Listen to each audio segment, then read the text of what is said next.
All right, I guess the series is a little bit back on track. Good stuff. So this chapter, there was one thing that happened in it. I was a little bit annoyed with, but at the same time, there was another thing that was like, well, at least there's this. So obviously the chapter starts out. There's obviously stuff going on. The Endura are starting to show up. People are panicking, and Escanor is seemingly going to get Sunshine one more time. And he's like coughing up blood as we saw him earlier in the last arc, or I guess it'd be early this arc.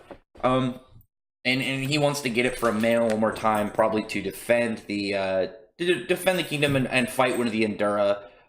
Seemingly, and that's gonna be it's gonna be cool. He's got like one last thing before he goes, and then Hawk is talking to Mama Hawk, and there was a spoiler in the movie. I'm hoping they change this. I mean, the movie wasn't canon, but I don't know why this would be in the movie if it doesn't stay canon. Is that Mama Hawk is the mother of chaos that was mentioned in the story as like this almost third faction, and it'll be kind of weird if that goes in the case, because then it's like, isn't this character seemingly like extremely powerful and shouldn't have too much of an issue with fighting some of these characters? Like, it won't surprise me if she's like, oh, Ham, let me fight one of the Endura myself.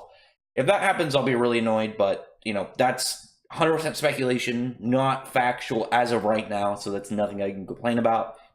But what I was talking about is one thing that I'm a little bit like happy and upset about at the same time. Is when Hawk's talking to Mama Hawk, she's talking about how the balance has been utterly destroyed and soon the king will be born.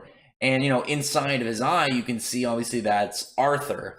And I was very salty about Arthur's treatment, since Arthur, in the first arc, it was like, man, he can keep up with these super high class holy knights, except it's literally just with swordsmanship, no magic. And then we find out he hasn't even been using Excalibur, he's just been using a cool sword this whole time. And then he finally got Excalibur, and it was like, way after that, like, what was it, like 250 chapters into the series, and then Nanashi still hasn't done anything or amounted anything, and Kath hasn't really done anything. But he got Excalibur, and then it was just like, oh yeah, we're all just kind of messing around, and then he got destroyed, and then it's like, well, it's not he hasn't fully awakened Excalibur's power, and it's like, okay, why is this? Why hasn't he been slowly getting us throughout the series? I'm not okay with that aspect. The fact that he's felt almost wasted in the story. I mean, you have King Arthur, like one of the most famous like characters in fiction, and he has Excalibur, the most famous like weapon in fiction. He hasn't really amounted to much in that. I mean, I've been a little bit salty about that just because of that aspect of the series. Like, it's not that's not like an overall complaint, like a big complaint. That's more of like a personal one. But whatever. And then we get back to Meliodas and Elizabeth. We're flying over to Lake Salisbury, or yeah, Salisbury. Is it Salisbury? I'm wondering if it's the same kind as like Salisbury steak. I'm just completely distracted by that name. But then with Meliodas, Elizabeth going over there, and I actually really like the design of Meliodas' wings. I think those are really cool. But they're just really nice to look at. But then you get the flashback of him talking with Zeldris, and when Meliodas decided he was gonna leave, and he's just like, yeah, get Geldra, and you can come with me, and we'll just leave. And and Zeldris is like, no, fuck you, I'll stay. Next time we meet, we're gonna be enemies.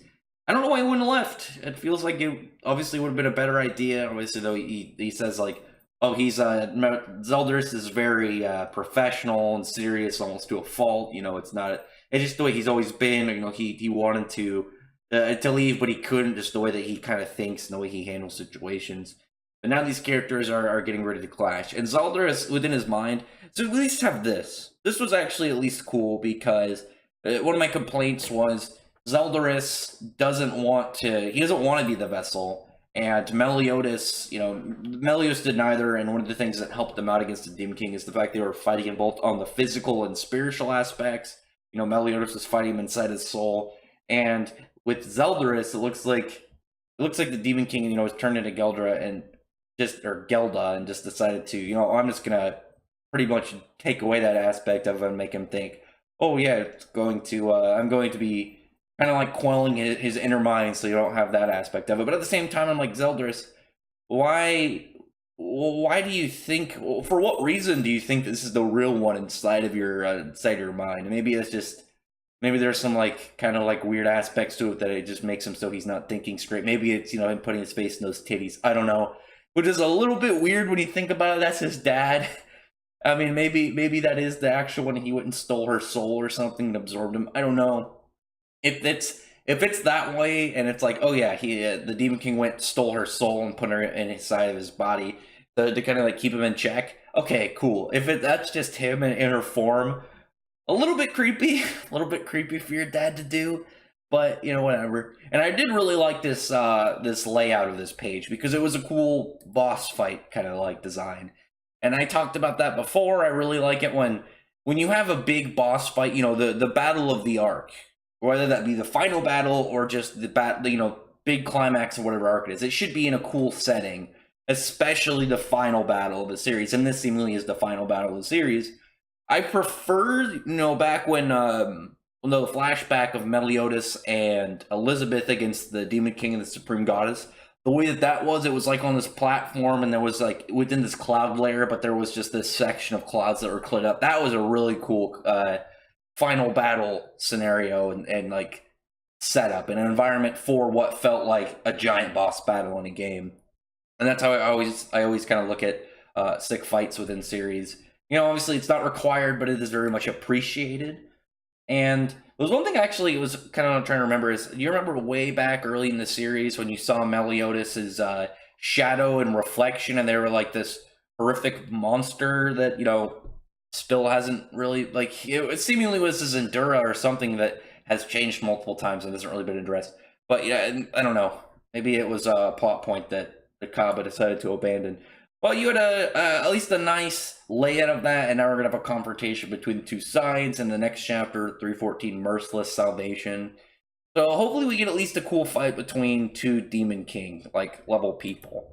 And we'll get, like, a sick battle, even though, you know, kind of like a leave-off that was, had a cooler scenario than this one, but it's still something.